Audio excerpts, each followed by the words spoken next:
Jumpa lagi sahabat Geosite Nusantara pada channel saya. Kita tahu bahwa Indonesia terdiri dari dua dangkalan, yakni dangkalan Sahul di Laut Araf Aru Maluku dan dangkalan Sunda di Laut Cina Selatan hingga Laut Jawa. Tapi tahukah sahabat bahwa perairan tersebut dulunya pernah menjadi daratan yang menyebabkan hewan oriental dari daratan utama Asia bermigrasi ke sisi barat Indonesia dan hewan Australis ke sisi paling timur Indonesia? Tahukah sahabat bukti ilmiah yang memastikan hal tersebut? Tahukah sahabat kapan fenomena itu dimulai dan seperti apa sains kebumian mengkajinya?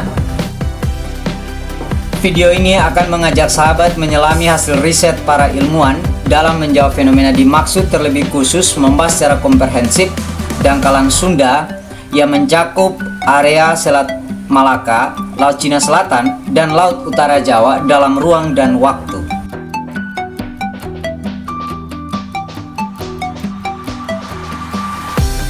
Periode glasial atau saman es terakhir adalah periode terakhir dalam rangkaian panjang saman es di muka bumi yang terjadi selama tahun-tahun terakhir Pleistosen, sekitar 110.000 sampai 12.000 tahun yang lalu, yang membentuk daratan atau Sundaland yang dikenal sebagai Sundalandia, yang mencakup semenanjung Malaya di daratan Asia serta pulau-pulau besar Kalimantan, Jawa, Sumatera, Bali, dan pulau-pulau sekitar. Area ini meliputi kawasan seluas 1,85 juta km persegi. Kedalaman dangkalan yang membenam paparan ini jarang sekali melebihi 50 meter dan biasanya hanya sedalam kurang dari 20 meter. Paparan Sunda merupakan paparan terbesar kedua di dunia dan menjadi paparan terbesar di daerah tropis. Secara geologi, paparan Sunda adalah landas kontinen perpanjangan lempeng benua Eurasia di Asia Tenggara.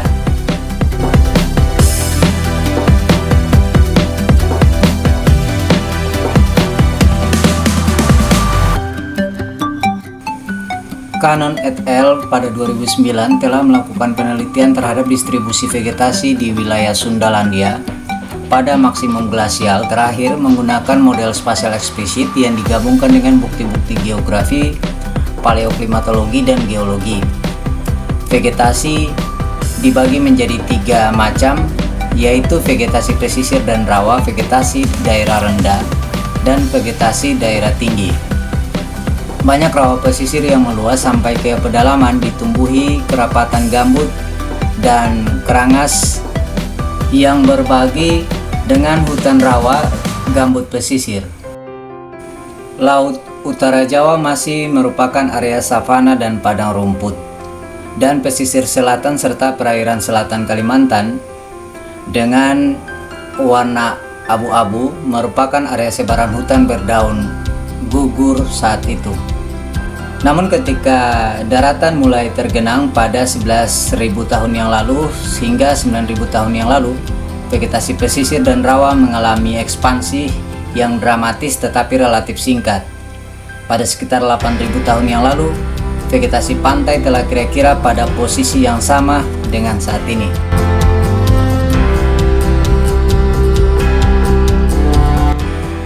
Sekitar 22.500 tahun yang lalu, pola aliran sungai purba di daratan Asia Tenggara secara umum hanya terdapat 5 aliran sungai utama. Hampir seluruh sungai di daratan Jawa dan Bengkulu masih menjadi satu sungai purba yang dikenal dengan Sungai Java, dan menjadi sungai terluas kedua di Asia Tenggara dan bermuara di perairan utara Bali, Laut Bali saat ini. Aliran Sungai Karimata yang mencakup kawasan Sumatera Selatan dan Jambi menjadi sungai terluas keempat yang bermuara ke Laut Cina Selatan dekat muara Sungai Tai Purba di daratan utama Asia sebagai sungai terluas.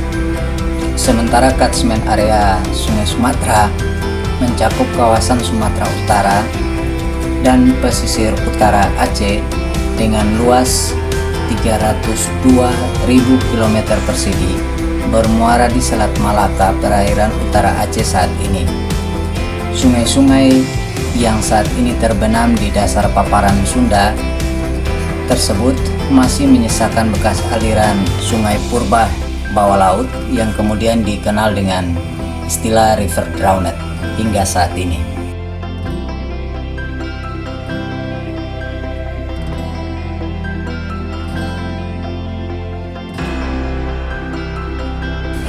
Sekitar 22.500 tahun yang lalu, saat masih penyatuan Sundaland, di mana muka laut diperkirakan minus 119 meter dari saat ini, sumber umum menyebut 120 meter, sementara sumber lain juga menyebut 140 meter di kawasan Sunda.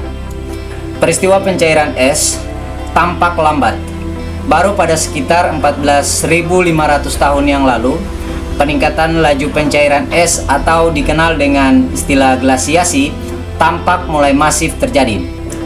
Pencairan es benar-benar masif terjadi sekitar 12.000 hingga 8.000 tahun yang lalu. Pesisir Malang, Jawa Tengah, sebagian pesisir utara Jawa Timur, dan sebagian pesisir utara Aceh telah berada seperti saat ini sekitar 6.500 tahun yang lalu. Baru pada sekitar 5.000 tahun yang lalu, pesisir kawasan Indonesia telah membentuk seperti hari ini saat permukaan laut kurang dari 1 meter dari saat ini, dan benar-benar menutupi semua daerah aliran sungai purba di bawah muka laut sehingga menciptakan sistem sungai masing-masing wilayah dengan jumlah yang banyak. Gambar ini menunjukkan perkembangan tren kenaikan muka laut Sundaland seiring waktu dari minus 120 meter dari saat ini. Pesisir selatan Sumatera kira-kira sudah seperti saat ini sekitar 9.500 tahun yang lalu. Hal ini juga relevan dengan data sumber lainnya seperti pada grafik kenaikan muka laut global seiring waktu ini. Dalam grafik ini kawasan Sunda dan Vietnam Self mengalami kenaikan muka laut 140 meter dari saat ini. Sementara Australia kenaikan muka lautnya hanya sekitar 40-an meter dari tinggi muka laut Australia saat ini. Artinya bahwa kawasan Sunda menjadi area paling terdampak naiknya permukaan laut yang diakibatkan kenaikan suhu permukaan bumi dalam sejarah geologi.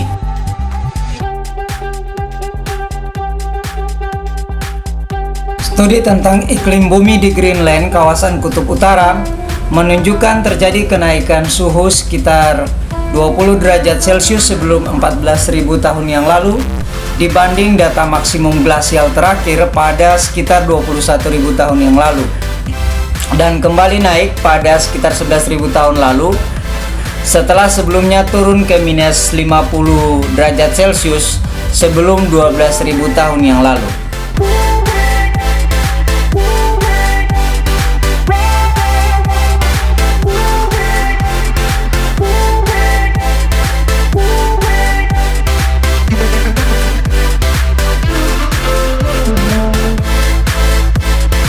Dalam sebuah studi di kawasan Karyako juga menunjukkan tren kenaikan suhu bumi masa lalu yang sama. Studi tentang konsentrasi karbon dioksida menunjukkan fakta bahwa kenaikan suhu bumi dipicu kenaikan konsentrasi karbon dioksida atmosfer bumi yang terjadi saat itu di tahun sekitar 11.500 tahun yang lalu di angka sekitar 260 ppm dibanding data yang sama pada 12.500 tahun yang lalu yang hanya sekitar 250 ppm. Penambahan konsentrasi oksida karbon tidak terlepas pisahkan dari peningkatan aktivitas vulkanisme global yang terjadi saat itu.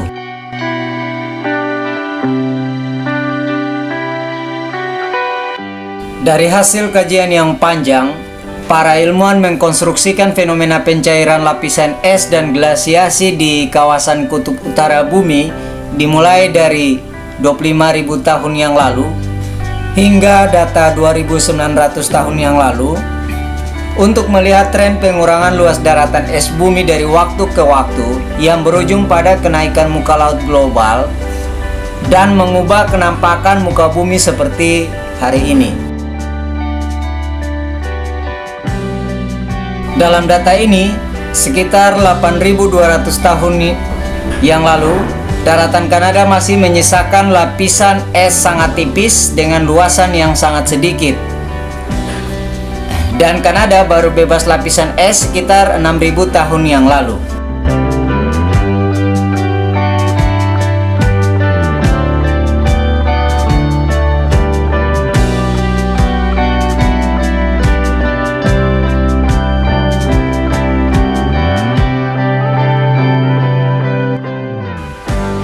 Kajian lapisan es di pegunungan Alpen menunjukkan pada 119.440 tahun yang lalu lapisan es di pegunungan Alpen masih sangat tipis.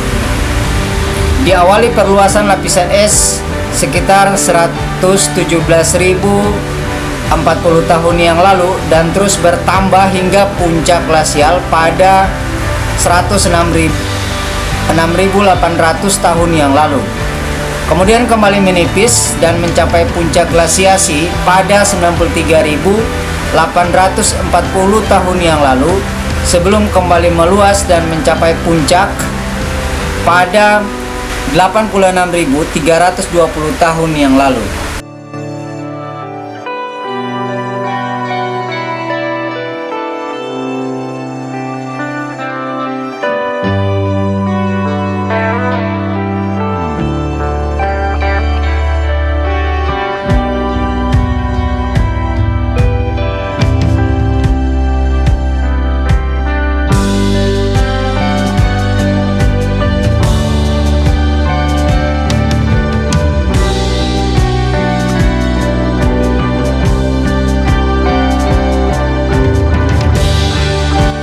Peningkatan suhu bumi akan menyebabkan mencarinya lapisan es yang masih ada dan menyebabkan peningkatan ketinggian muka laut global yang berpotensi berdampak pada pengurangan luas daratan dataran rendah pesisir dan membatasi ruang hidup manusia di daratan.